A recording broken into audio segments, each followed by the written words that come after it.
34 chairs were empty on the bride's side. Not one, not five, 34. And as Caterina Pellegrino stood at the top of the aisle in her wedding gown, staring at those perfectly arranged empty seats, she realized something that made her stomach drop. Her family wasn't late. They weren't lost. There hadn't been an accident. They had done this on purpose. What Caterina didn't know was that before the night was over, her new husband, the most feared mafia boss in northern Italy, would discover why. And the reason had absolutely nothing to do with him being a mafia boss. It was much worse. That morning, Caterina had checked her phone 23 times, not because she was waiting for a message from the man she was about to marry. Luca Fontana was already at the villa. The historic estate overlooking Lake Como had been transformed for their wedding. White roses climbed across enormous arches. Crystal chandeliers hung above the reception tables. Hundreds of candles waited to be lit as evening fell. Nearly 200 guests had been invited. Luca's family had begun arriving the previous afternoon. His mother, his brother, his cousins, old family friends. People had traveled from Rome, Florence, Sicily, even from outside Italy to watch Luca Fontana marry the woman he loved. But Caterina's phone remained silent. No message from her mother, nothing from her father, nothing from either of her sisters, not even her aunt, who had called 3 weeks earlier to ask whether she would be seated close enough to see the ceremony. Caterina stared at her reflection. Her ivory silk gown fit perfectly. The veil fell almost to the floor. Her hair was pinned loosely behind her head, and the makeup artist had just finished touching up her eyes.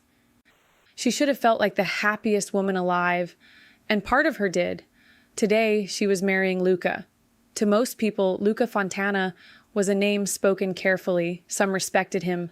Others feared him. Very few dared challenge him. He controlled one of the most powerful mafia families in northern Italy, and stories about the Fontana name had circulated for decades. But Caterina knew another Luca, the man who made her coffee when she worked too late, the man who remembered that she hated lilies but loved white roses, the man who could silence an entire room simply by entering it, yet would sit beside her for an hour while she complained about something completely insignificant. Most importantly, Luca had never tried to own her. When he proposed, he had told her, "I don't want you to give up your life because you're marrying me. Your work, your friends, your family, none of it disappears because you become my wife."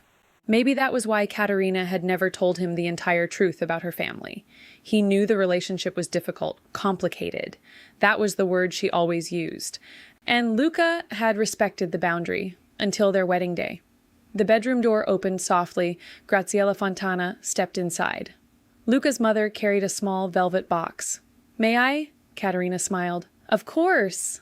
Graziella approached her and stopped. For several seconds, she simply looked at the bride. Then her eyes filled with tears. "Oh, Caterina. Don't cry, you'll make me cry. You look beautiful. Thank you." Graziella opened the box. Inside was a pair of pearl earrings. "They belong to my mother," she said. "I wore them on my wedding day." Caterina looked at her. "I can't take those." "Yes, you can." "They belong to your family." Graziella smiled. "In a few hours, so will you." Something tightened inside Caterina's chest. She looked away before Graziella could see the emotion in her eyes. At that exact moment, her phone vibrated. Caterina grabbed it immediately. For one hopeful second, she expected to see Mom. Instead, it was the wedding planner. "Caterina, I need a final confirmation. Should we keep all 34 seats reserved for your family?"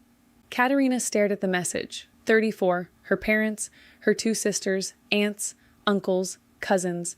Every one of them had confirmed. Some had even requested hotel recommendations. Her mother had called twice to make sure her table would be near the bride and groom, and now, less than an hour before the ceremony, not one of them was there. "Caterina?" She looked up. Graziella was watching her. "Everything okay?" "Yes." The answer came too quickly. "My family's running late." Graziella glanced toward the clock. The ceremony was beginning in 45 minutes. Maybe traffic? Probably. But Caterina already knew that wasn't true. Her parents lived less than 2 hours away. Her sisters were supposed to have arrived the night before. Graziella didn't push. She simply helped Caterina put on the pearl earrings, kissed her gently on the forehead, and left. The second the door closed, Caterina called her mother. Once, twice, 3 times. No answer. She called her father. Straight to voicemail. Her older sister. Nothing. Her younger sister, Sylvia. Nothing. Then Katerina noticed something strange. The messages she had sent her mother were no longer being delivered. She opened her mother's profile. Nothing. She tried another app. Nothing. Her heart began pounding. She checked her sister. The same. Katerina slowly lowered the phone. They had blocked her. Her own family had blocked her on her wedding day. 20 minutes before the ceremony, Luca noticed the empty chairs. He was standing in the garden with his younger brother, Mario, when his attention shifted toward the seating area. The Fontana side was almost full. The other side was nearly empty. Luca stopped speaking. Who sits there? Mario followed his gaze. Katerina's family. Where are they? Probably still coming. Luca said nothing. His eyes moved toward the villa entrance. No cars, no hurried guests, nothing. He spotted the wedding planner. Excuse me. The woman approached immediately. Yes, Mr. Fontana? Has the bride's family arrived? She hesitated, only for a second, but Luca noticed everything. No. Did they call? No. How many are missing? The planner looked uncomfortable. 34? Luca stared at her. 34 people did not all get delayed at the same time. Was there an accident? Not that we've heard. Mario had already understood what Luca was thinking. Want me to check? Yes. Luca looked back toward the villa. Quietly, Katerina doesn't need to hear about this unless something happened. Mario nodded. 10 minutes later, he returned. His expression had changed. No accidents. Luca frowned. Then where are they? Mario hesitated. Home? Luca turned toward him. What? Her parents' cars are at their house? Luca's jaw tightened. And her sister's? One appears to be there too. The other? Mario pulled out his phone. She posted this an hour ago. He handed it over. A photograph showed Katerina's older sister sitting at an outdoor cafe, smiling, drinking coffee. The caption underneath read, "Sometimes you have to choose dignity, even when it hurts." Luca read it twice, then handed the phone back.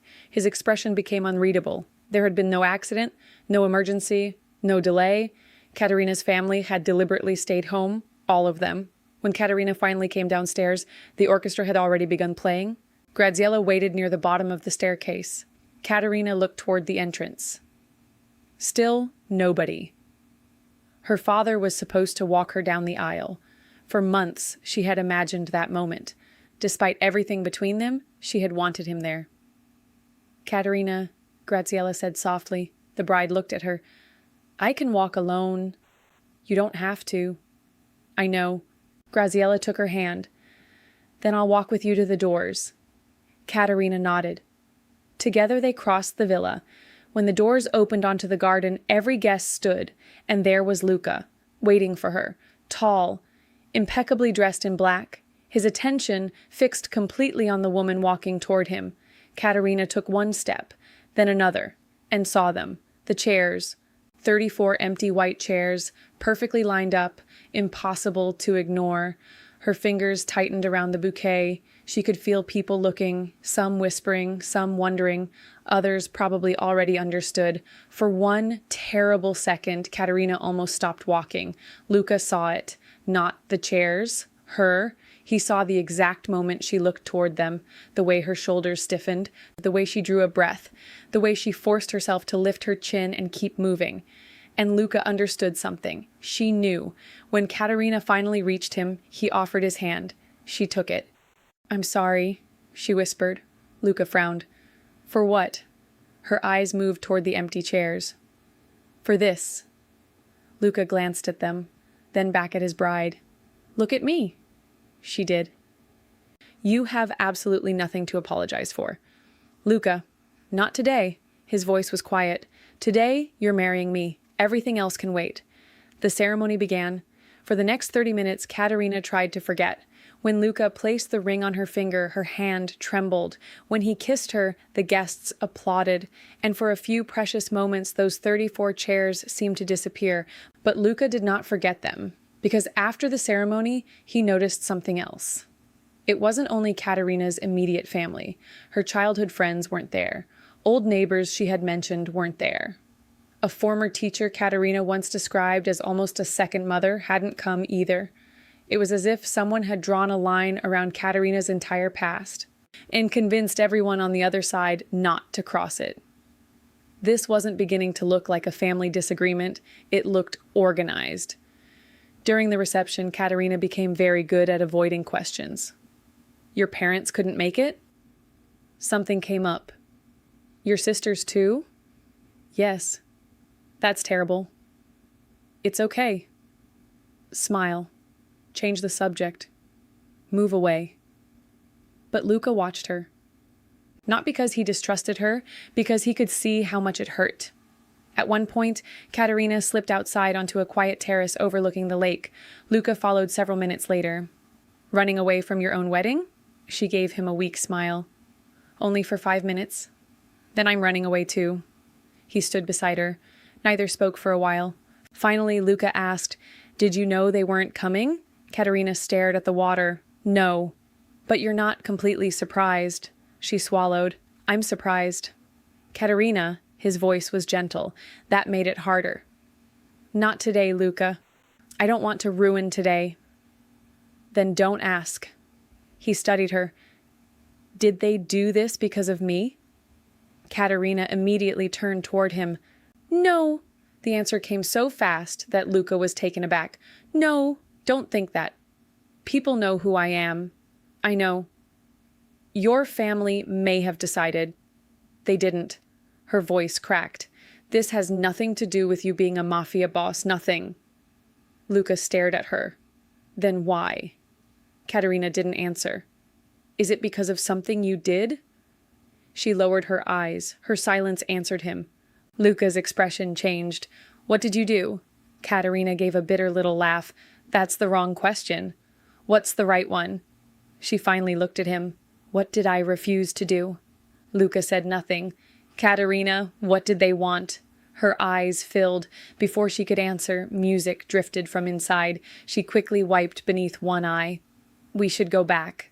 Luca didn't stop her, but before they entered, he said, "You don't have to tell me tonight." She exhaled. "Thank you. But someday you will?"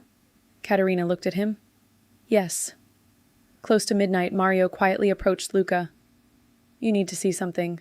"Now?" "Now." They went into a small office away from the reception. Mario closed the door. "You asked me to make sure nothing had happened to her family." "Yes, nothing happened. I know that." "No, you don't understand." Mario placed his phone on the desk. "They didn't decide today not to come." Luca looked up. "What are you saying? This was planned almost 2 weeks ago."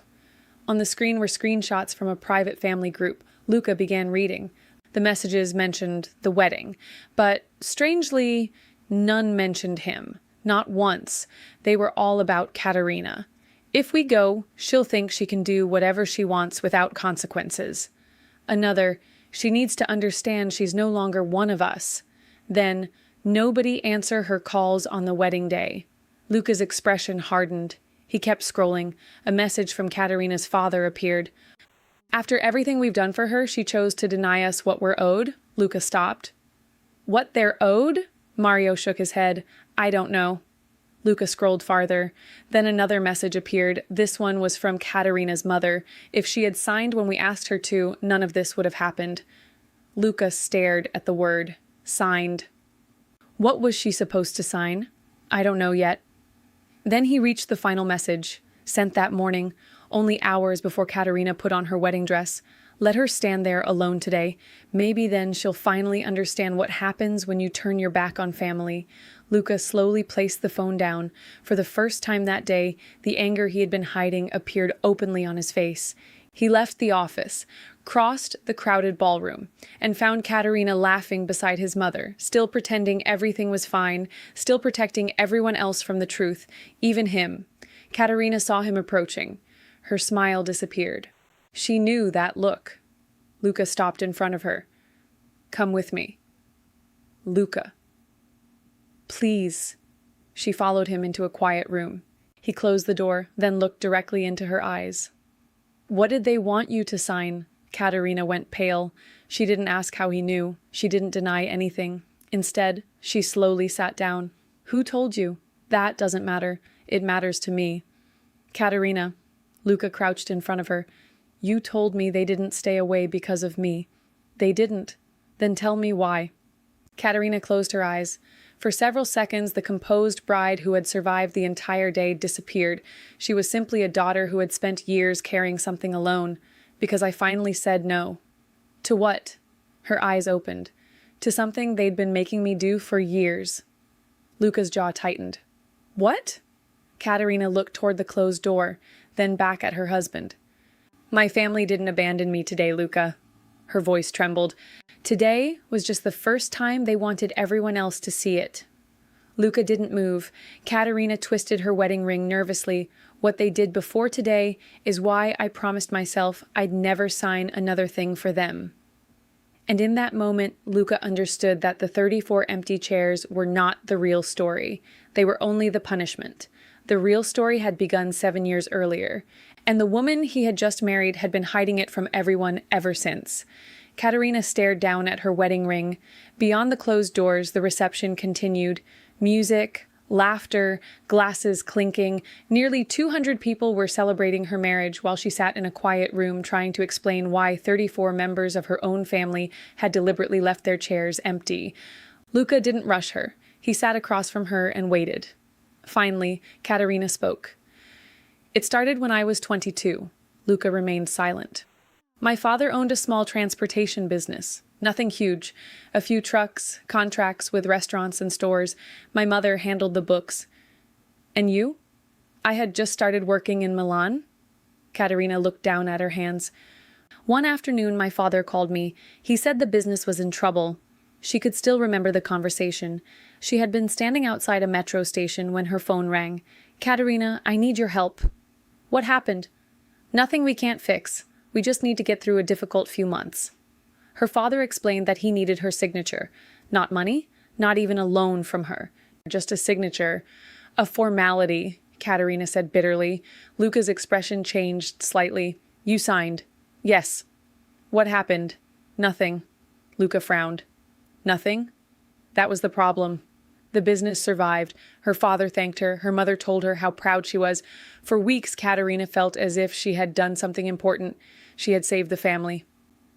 Then, several months later, her father asked again. Another document, another signature, another emergency. Katerina signed. Then came a third request, a fourth.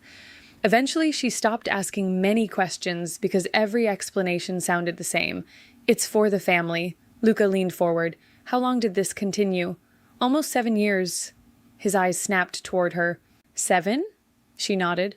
Whenever they needed something, they came to me. Why you? Because I was the easiest one. Luca didn't like that answer. Katerina saw it. I had stable income, savings, no major debts, but mostly... She paused. I couldn't say no. Luca said nothing. If I hesitated, my mother cried. My father stopped speaking to me. My sisters told me I was selfish. For asking questions? For anything they didn't like. Katerina gave a sad smile. In my family, love always came with conditions. Now the empty chairs made more sense. This wasn't a sudden conflict. It was a system. One Katerina had lived inside for years. What changed? Luca asked. 2 years ago, I discovered something. It happened by accident. Katerina was preparing for a major financial decision of her own and needed to review several records. That's when she noticed obligations she didn't recognize. At first, she assumed there had been a mistake. Then she saw her name, her signature, her father's business. She called him immediately. What are these? What are what? You know exactly what I'm talking about. Silence. Then her father's voice changed. Don't start, Katerina. There are commitments here under my name. So? I don't remember agreeing to some of these. You signed. You told me they were for something else. Another silence. Then he said the words she would never forget. You signed or you didn't. No apology, no explanation, just that. Katerina drove to her parents' home the following weekend. Her mother was there, both sisters. Her father sat at the kitchen table. Katerina put the documents in front of him. Explain these. Her father barely looked at them. We've already discussed this. No, you talked. I trusted you. Her mother immediately interrupted. And don't speak to your father that way. Katerina looked at her. I'm asking why my name is attached to things I wasn't told about. Her older sister sighed. Here we go. Katerina turned. What does that mean? It means you're making everything dramatic. It's my name. And he's your father. That sentence stunned her, as if one erased the other. Then her father leaned back. This business will belong to you girls someday. I don't want it. The room became silent. Her father stared at her. What? I don't want the business. After everything I've built? That's your life, not mine. His face hardened. After everything we've done for you? There it was, the sentence that always ended every argument. After everything we've done for you, food, clothes, school, a home. Everything parents normally gave their children had somehow become a bill Katerina was expected to repay forever. She looked at the papers. I'm not signing anything else. Her mother gasped. Katerina, I mean it. Her father laughed. You'll calm down. No. You don't understand what you're doing. I understand perfectly. She collected the documents. I'm done. That should have been the end. Instead, it was the beginning. The calls started, her mother first. Your father hasn't slept in 2 nights. Then her sister. Do you have any idea what you're doing to this family? Then an aunt. Families help each other. Then an uncle. Then cousins. People who barely called Katerina on her birthday suddenly had strong opinions about her responsibility to her parents. Did you give in? Luca asked. Katerina looked embarrassed. Once. Luca closed his eyes briefly. You signed again? Yes. Why? Her voice became smaller. Because my mother called me crying. She looked at him. And because some part of me still wanted them to love me. That answer hurt Luca more than anything else she'd said. He reached across and took her hand. Katerina continued, I promised myself it would be the last time. And for almost 2 years it was, until 2 months before the wedding. Her parents arrived at Katerina's apartment on a Sunday afternoon without warning. Her father carried a thick folder, her mother carried a box of pastries. Katerina knew immediately. No. Her father hadn't even sat down. You don't know what we're asking. Yes, I do. He placed the folder on the table. This is the last time. Katerina almost laughed. She had heard that before. No. Just look at it. No. Katerina. I said no. Her mother frowned. Don't speak to your father like that. Katerina looked at her. Like what? Like he's some stranger asking you for something. A stranger wouldn't expect me to sign whatever he puts in front of me. Her father opened the folder. You need to understand something. If you don't help us, we could lose everything. That frightened her for about 30 seconds. Then Katerina looked at the papers and realized he was lying. This wasn't about saving the company. It was an expansion, a larger warehouse, new vehicles, a much bigger operation. You lied to me. I didn't lie. You said you were about to lose everything. If we don't expand, eventually? No. Her father stared at her. What? No. She closed the folder. I won't do it. You can afford to help us. That's not the point. You have the resources. I've helped you for years. We are your family. And then Katerina said the sentence that changed everything. Family isn't a bill a child has to spend the rest of her life paying. Her mother's face changed. Her father slowly picked up the folder. At the door, he turned around. You'll regret this. Katerina assumed it was anger. It wasn't. Within days, the entire family knew. Her sisters called. Her aunt called. Her uncle called. Everyone had the same message. Sign. Help your father. Stop being selfish. Katerina refused. For the first time in her life, she didn't surrender. Slowly, her parents stopped calling. Her sisters excluded her from family gatherings. Her mother ignored her messages. Then something strange happened. When the wedding invitations went out, everyone accepted. All 34 of them. Katerina thought it meant the conflict was finally ending. They never intended to come, Luca said. No. They wanted you to believe they would, Katerina nodded. Luca leaned back. If they simply wanted to stay away, they could have declined the invitations.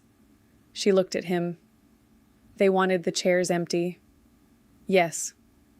The truth landed differently when he said it aloud. They wanted everyone to see, Katerina whispered. Yes. Why? Luca hated answering, but she deserved the truth. To humiliate you. Katerina closed her eyes. That was when the tears finally came. Not because her parents had missed the wedding, because they had deliberately allowed her to wait, to check the driveway, to call, to wonder whether they were hurt, to walk down the aisle past 34 empty seats. They had designed the humiliation. Luca moved beside her and wrapped an arm around her. "I'm sorry. Don't." "Why?" "Because today was supposed to be beautiful." "It was." She looked at him. "Half the wedding was empty. I had the bride." Katerina laughed through her tears. "That was terrible. I'm allowed one terrible romantic line per year." Despite herself, she laughed again. And that was exactly what Luca wanted. Not revenge, not fear. For 10 seconds, he simply wanted his wife back. Then Katerina's phone rang. She froze. The screen read, "Mom." Luca looked at her. "You don't have to answer." Katerina hesitated. Then she did. "Hello?" Her mother's voice was cold. "I hope you've had time to think." Katerina frowned. "About what?" "Don't pretend you don't know." "Mom, I got married today." "I know. Nothing else. No congratulations. No apology." Katerina's face hardened.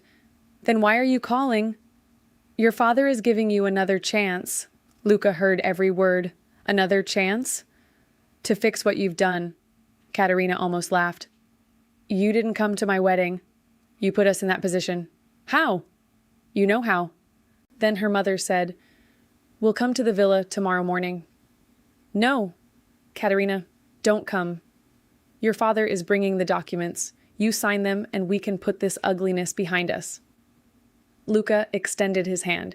He didn't take the phone. He waited. The choice was Katerina's. She stared at him, then placed the phone in his palm. Luca raised it to his ear. "Good evening." Silence. "Who is this?" "Luca." Another pause. Her mother's voice immediately softened. "Luca, congratulations. I'm terribly sorry we couldn't—" "No." One word. Quiet. Controlled. "You don't owe me an explanation for why you weren't there. This is a private, family matter." "Exactly." Luca looked at Katerina. "And Katerina is my family." Silence. "We're coming tomorrow to discuss this," her mother said. "No." "Excuse me?" "Don't bring documents." "Luca, I don't think you understand the situation." "You're right. I don't." His voice remained perfectly calm. "Which is why my wife won't sign another page for anyone until she understands exactly what has been done in her name. This is between us and our daughter. Then your daughter will decide whether she wants to discuss it. We're her parents. I know." Luca looked through the window toward the garden, toward the rows of empty chairs. "Today you made very clear what you chose to do with that privilege." He ended the call. Katerina stared at him. "You hung up on my mother." "Yes, nobody hangs up on my mother." Then she had a new experience today. Katerina covered her mouth. She tried not to laugh, failed. Then her expression changed. "They'll come anyway." "I know." "My father doesn't accept no." Luca handed her phone back. "Then he's about to learn." The following morning, Katerina woke just before 10. For several seconds, she forgot where she was. Then she saw the wedding dress draped over a chair, the flowers, her ring, and Luca sleeping beside her. Her phone had 17 notifications, 3 calls from her mother, 4 from her father, messages from both sisters, 1 from her aunt. Katerina didn't open any of them. For the first time, she didn't feel obligated to. They went downstairs for breakfast. Graciela immediately smiled. "The newlyweds," Katerina smiled back. "Good morning." "Did you sleep?" "Eventually." Mario entered several minutes later. He wasn't smiling. Luca noticed. "What?" Mario glanced at Katerina.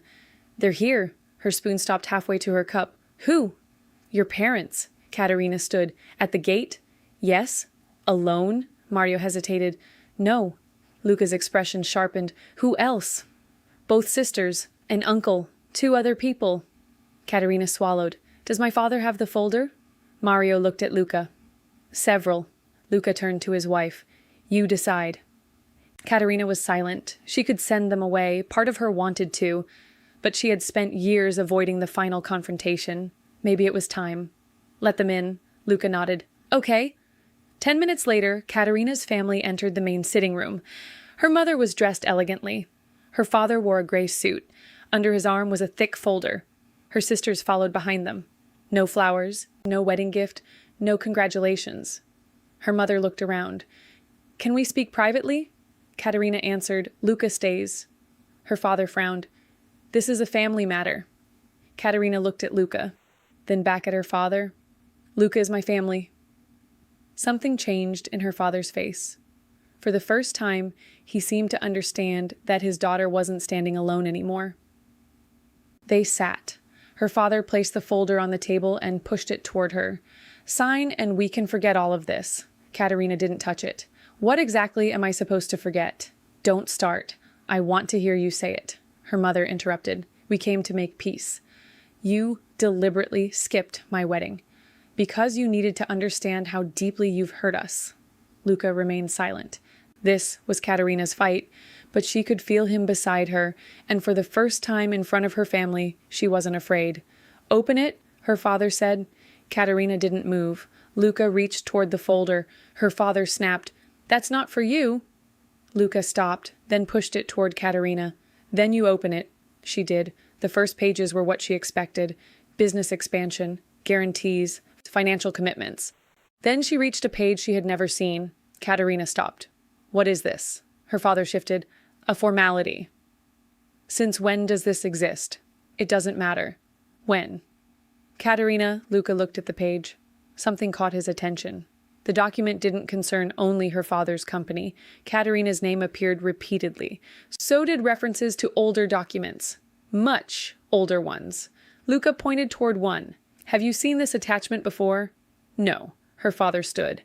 "That's enough." Luca ignored him. "Katerina?" "Never." "You're sure?" "Absolutely." Luca turned another page, then stopped. There was a date. Katerina had been 24. Below it was her name and a signature. Luca slid the paper toward her. "Is that yours?" Katerina leaned closer. Her face went white. "It looks like mine." "But—" She stared at the date. "I didn't sign this." The room went silent. Her mother looked away. One sister lowered her head. Her father immediately said, "You signed hundreds of things. Of course you don't remember every document." "No." Katerina pointed at the date. "I remember this month." "Katerina, I was in Spain." Nobody moved. "I spent 3 months working in Barcelona." She looked at the signature again. "On this date, I wasn't even in Italy." Her mother stood suddenly. "We should leave." Katerina slowly turned toward her. "Why?" "Because this conversation is becoming ridiculous." "No." Katerina looked at her father. "Who signed my name?" "Don't be dramatic." "Who?" "You probably signed before leaving." "The document is dated while I was in Spain." "Katerina, who signed it?" Her father said nothing, and then someone started crying. Katerina turned. "Sylvia." Her younger sister covered her mouth. "I'm sorry." Their mother spun toward her. "Sylvia, don't." Katerina stared at her sister. "Sorry for what?" "Sylvia." But the girl was already crying harder. "It wasn't just once." Katerina stopped breathing. "What?" Sylvia looked at her. "Dad did it more than once." Her father shot to his feet. "Shut your mouth." Luca stood. He didn't shout. He didn't threaten. He simply stepped forward. Katerina's father stopped. Katerina couldn't take her eyes off Sylvia. "How many times?" "I don't know." Sylvia. "I don't know, 5, maybe 6. Katerina felt the room tilt. 7 years, all those documents, all those signatures, all those times she had trusted them. She slowly turned toward her mother. "Did you know?" No answer. "Mom." Silence. Katerina understood. "You knew?"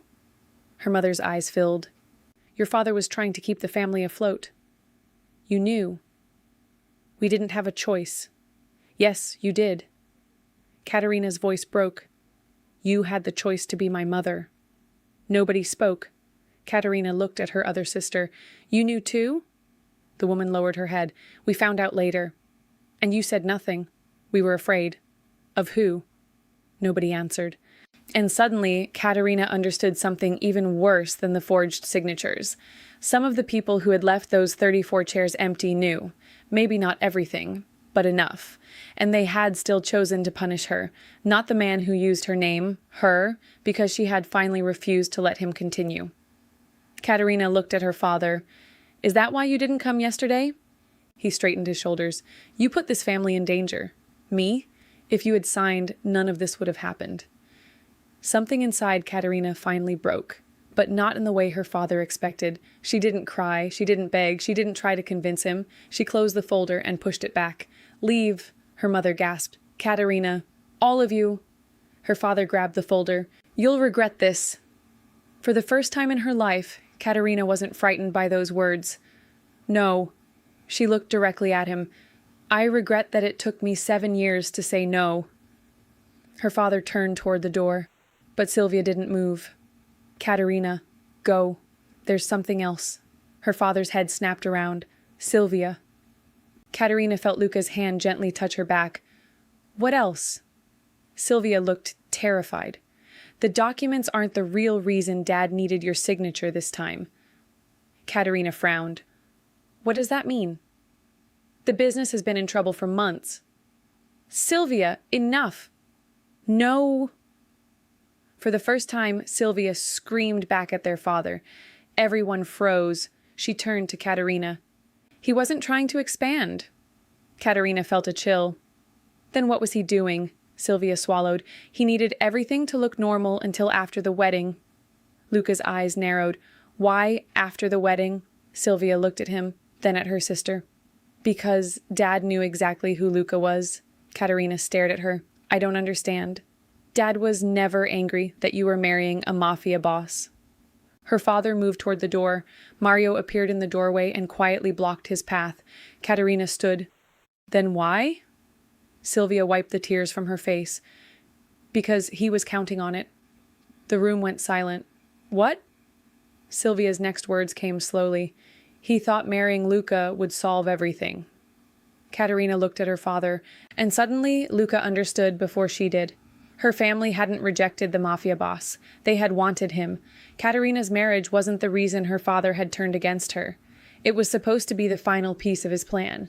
And the folder sitting on the table wasn't intended to use only Katerina's name. Her father had been waiting for the moment when his daughter became Mrs. Luca Fontana, because once she did, he believed the power behind that name would become his too. And whatever he had been hiding for the past year, he expected the mafia boss to make it disappear. Katerina stared at her father. For the first time in her life, she wasn't looking at him as the man who had raised her. She wasn't looking at the strict father she had spent years trying to please. She was looking at a man who had calculated her value, her income, her signature, her loyalty, and now, her marriage. What do you mean he was counting on it? Katerina asked. Sylvia wiped her face. Dad knew that once you married Luca, people would stop asking questions. Luca's expression remained still. What questions? Sylvia glanced at their father. He said nothing. Sylvia, Katerina said, tell me everything. The business has been failing for almost a year, worse than he told any of us. Katerina looked toward the folder. The expansion? There was no real expansion. Her father finally spoke. That's enough. Sylvia ignored him. He made promises he couldn't keep. He took money for contracts the company couldn't fulfill. He kept telling everyone things would recover. And they didn't, Luca said. Sylvia shook her head. No. Katerina still didn't understand. What does any of that have to do with Luca? Sylvia looked at her. His name. Silence. Dad kept saying that once you became Katerina Fontana, nobody would push him anymore. Nobody would demand answers. Nobody would want trouble with the Fontana family. Luca gave a short, humorless laugh. Katerina's father turned toward him. You know how the world works. Luca looked at him. I do. His voice was quiet. That's why I know exactly what you were trying to do. I was protecting my family. Katerina flinched at the word family. Again, always family. Whenever her father wanted something, that word became a weapon. You weren't protecting me, she said. Her father turned toward her. You benefited from everything I built. I never asked for your business. You had food, a home, an education. Katerina stared at him. You were my father. So those things weren't investments. Her voice echoed through the room. You don't get to raise a daughter and then send her the bill when she's an adult. Her mother stepped forward. Katerina, calm down. No. The single word stopped her. Katerina looked at her mother. No, I have spent my entire life calming down so everyone else could remain comfortable. Her mother froze. I stayed quiet when you pressured me. She looked at her sisters. I stayed quiet when everyone called me selfish. Then she looked at her father. I stayed quiet when I discovered things attached to my name that I didn't understand. Her voice cracked. And yesterday, I stayed quiet while I walked past 34 empty chairs because all of you wanted to humiliate me. No one answered. Katerina nodded slowly. I'm done being quiet. Her father grabbed the folder from the table. You're being emotional. Katerina almost laughed. There it was. When guilt stopped working, he tried dismissal. No, she said. For the first time, I'm thinking clearly. You have no idea what's at stake. Then tell me. He hesitated. Katerina saw it. What happens if I don't sign? People lose money. Because of decisions you made? Because businesses have difficult periods. That's not what I asked. Her father slammed his palm against the folder. I did what was necessary. Luca moved slightly. Katerina touched his arm. He looked at her. She shook her head. Not yet. This was hers. She turned back toward her father. You forged my signature. You can't prove that. The moment the words left his mouth, everyone became silent. Even he seemed to realize what he had said. Katerina stared at him. She didn't look devastated anymore. She looked finished. You didn't say you didn't do it. Her father's jaw tightened. You said I can't prove it. Her mother whispered, Please, let's not destroy this family. Katerina turned toward her. Mom, look around. Tears appeared in the older woman's eyes. You're asking me not to destroy something you were willing to destroy yesterday just to punish me. We wanted you to understand. I understand now. Her mother stepped closer. What? Katerina's voice softened. That being related to someone doesn't give them permission to use you. Her mother began crying, but for once Katerina didn't rush to comfort her. For years, her mother's tears had been the fastest way to make Katerina surrender. Not anymore. Luca finally spoke. What exactly did you expect to happen after the wedding? Katerina's father looked at him. Nothing. Luca waited. The silence stretched. Then Sylvia said, He told people you were involved. Her father's face changed. Katerina slowly turned toward her sister. What? Sylvia swallowed. He didn't say exactly how. He just let them believe the Fontana family was behind the business. Luca's entire demeanor changed. Not dramatically. That was what made it more frightening. His shoulders relaxed. His voice became even quieter. To whom? Luca, Katerina said. He looked at her. There was no anger directed at her, only concern. I need to know how far he took this. Sylvia answered. Suppliers, a few business partners, people he owed. Her father interrupted. I never explicitly said anything. Luca turned toward him. You implied it. I told them my daughter was marrying you, and let them draw the conclusion. The man said nothing. Luca nodded. He understood. Katerina did too. Her father hadn't simply hoped Luca's money might save him. He had already begun spending Luca's reputation before the wedding had even happened. Katerina felt sick. You used him too. Her father looked offended. I used nobody. You used me for 7 years, and when I finally stopped letting you, you found a bigger name? Watch how you speak to me. Katerina stared at him. Then something remarkable happened. She smiled, not because anything was funny, because the sentence had lost its power. No. Her father blinked. What? I won't. She stepped closer. You don't get to tell me how to speak anymore. Her father turned toward Luca. You've changed her. Luca raised an eyebrow. No. Yes. Before she met you, she understood loyalty. Katerina flinched.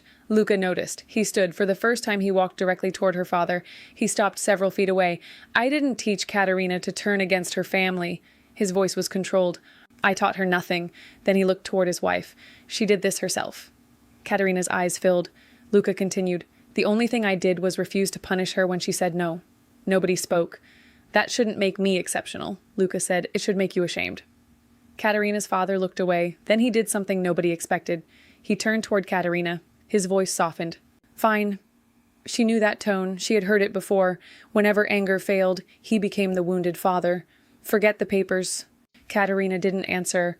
Forget the business. He spread his hands. Come home with your mother and me. We can talk like a family. Her mother looked hopeful. For one dangerous second, Katerina felt the old instinct. Go. Fix it. Make everyone happy. Maybe this could still become the family she had always wanted. Then she remembered her wedding morning, checking her phone, calling her mother, calling her father, wondering whether they had been hurt, then walking toward Luca while 34 empty chairs announced her family's rejection to every guest. They hadn't merely stayed home, they had designed that moment. Katerina looked at her father. You had 2 weeks. His expression changed. What? You planned what happened yesterday for 2 weeks. That was, you told everyone not to answer my calls. Silence. You wanted me to stand there alone. Her mother whispered, we were angry. Katerina looked at her. You wanted your daughter to believe nobody loved her on her wedding day. Her mother's face collapsed. Katerina shook her head. You don't get to call that love today because yesterday didn't work. Her father picked up the folder. Then there's nothing left to discuss. Katerina nodded. Finally, we agree. He headed for the door. Her mother followed. Katerina's older sister hesitated, then went with them. Sylvia stayed. Her father turned. Are you coming? Sylvia looked at Katerina, then at him. No. The word was barely audible. Her father stared. What did you say? Sylvia trembled, but she repeated it. No. Katerina recognized the fear immediately. She had lived inside it for years. Her father laughed coldly. Fine. Then he left. The door closed. Sylvia began crying. I think he hates me. Katerina looked at her. No. How do you know? Because I've spent years believing anger meant hate. She paused. It doesn't matter anymore. Sylvia wiped her face. Do you hate me? Katerina didn't answer immediately. No. Do you forgive me? Another pause. Not yet.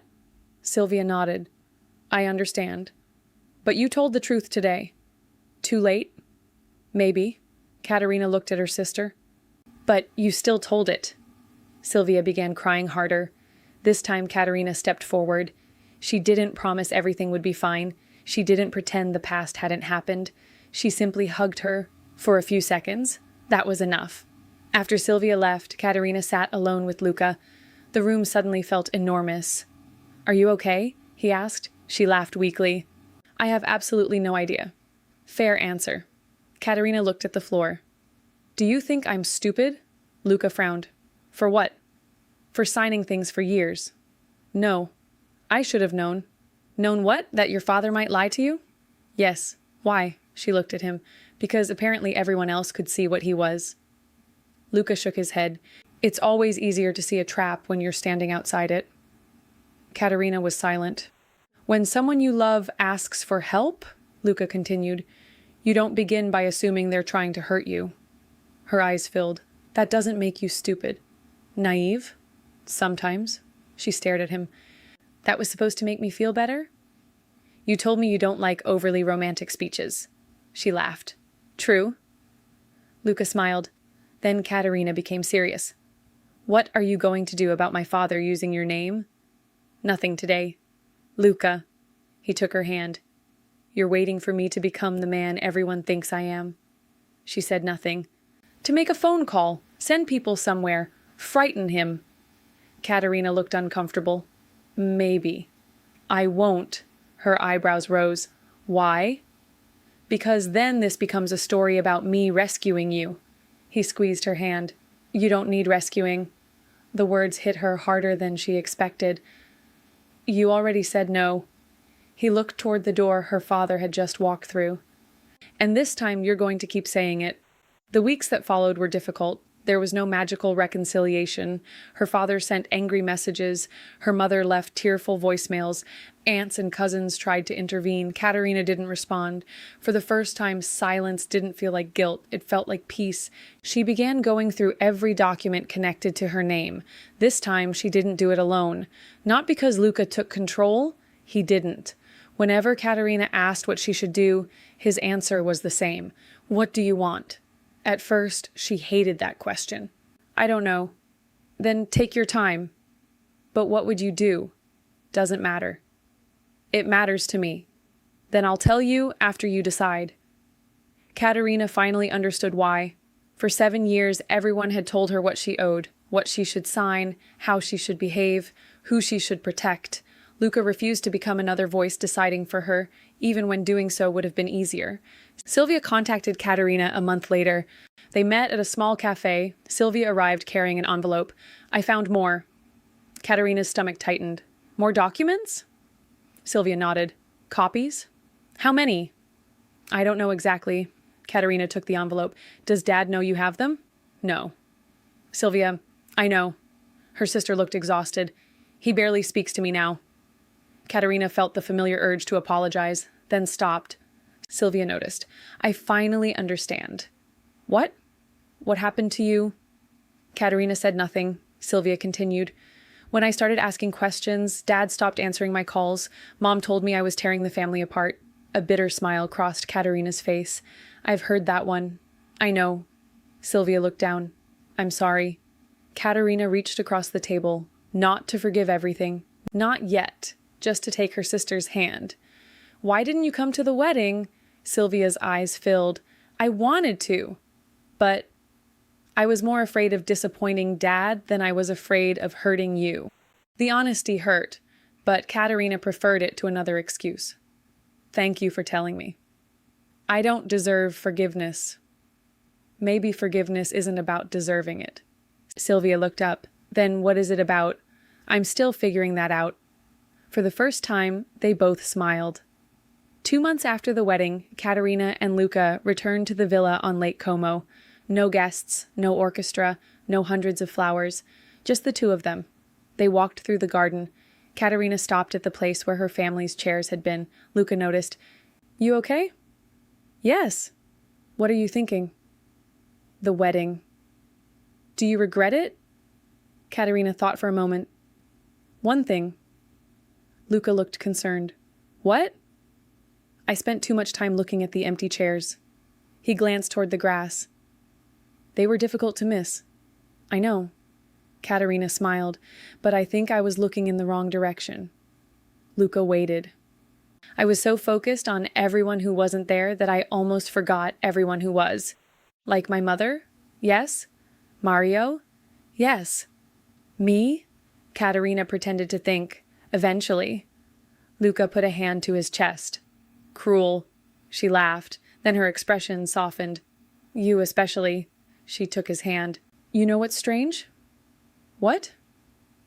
"That day I thought those 34 empty chairs were the most humiliating thing my family had ever done to me. And now? Now I think they gave me a gift." Luca raised an eyebrow. "That's an interesting definition of gift." "A badly wrapped one." "Very badly." Katerina looked across the garden. "If they'd come, smiled for photographs, danced at the reception, and pretended everything was fine." She paused. "I might have spent another 10 years trying to earn their love." Luca listened. "But by leaving those chairs empty, they finally showed me something I couldn't explain away." "What?" Katerina looked at him. "That love shouldn't disappear the moment you stop being useful." Luca said nothing. He simply kissed her forehead. 1 year later, Katerina and Luca celebrated their first anniversary at the same villa. But this time, there were no 200 guests. There were 7. Graziella, Mario, a few close friends, and Sylvia. The relationship between the sisters wasn't perfect. Some wounds remained. Some conversations were still difficult. But they were rebuilding something, slowly, honestly, without obligation. During dinner, Graziella raised her glass. "To 1 year," everyone smiled. Katerina looked around the table. It was tiny compared with the wedding reception, but there wasn't a single empty chair. Luca noticed her staring. "What?" "Nothing." "You're lying." She smiled. "I was thinking about last year. Dangerous hobby. We invited almost 200 people. And tonight? 7. Luca lifted his glass. "Better company." Katerina laughed, then looked around the table again. For most of her life, she had believed family was something you were born into, and therefore something you had to preserve at any cost, even when it hurt, even when it demanded too much, even when love came with a price. Now she understood something different. Family wasn't measured by how many people shared your blood. It was measured by who could hear the word no and still love you afterward, by who helped without keeping score, by who didn't turn affection into debt, and sometimes by who stayed beside you when every chair on the other side of the aisle was empty. Luca reached beneath the table and took her hand. Caterina looked at him. "Happy anniversary, Mrs. Fontana," she smiled. "Happy anniversary." And for the first time, when Caterina remembered those 34 empty chairs, she didn't feel ashamed. She felt free. Because the people who had tried to make her feel abandoned had accidentally taught her the most important lesson of her life. Being surrounded by relatives isn't the same thing as being surrounded by family. And sometimes the first step toward finding the people who truly love you is finally having the courage to say no to the ones who only love what you can do for them. If Caterina's story touched you, tell us in the comments, could you forgive your family if they deliberately skipped your wedding just to punish and humiliate you? And if you enjoyed this story, subscribe to the channel and turn on notifications. Thank you for staying with us until the very end. Our team truly appreciates every person who watches, comments, and shares these stories. We'll see you very soon with another story.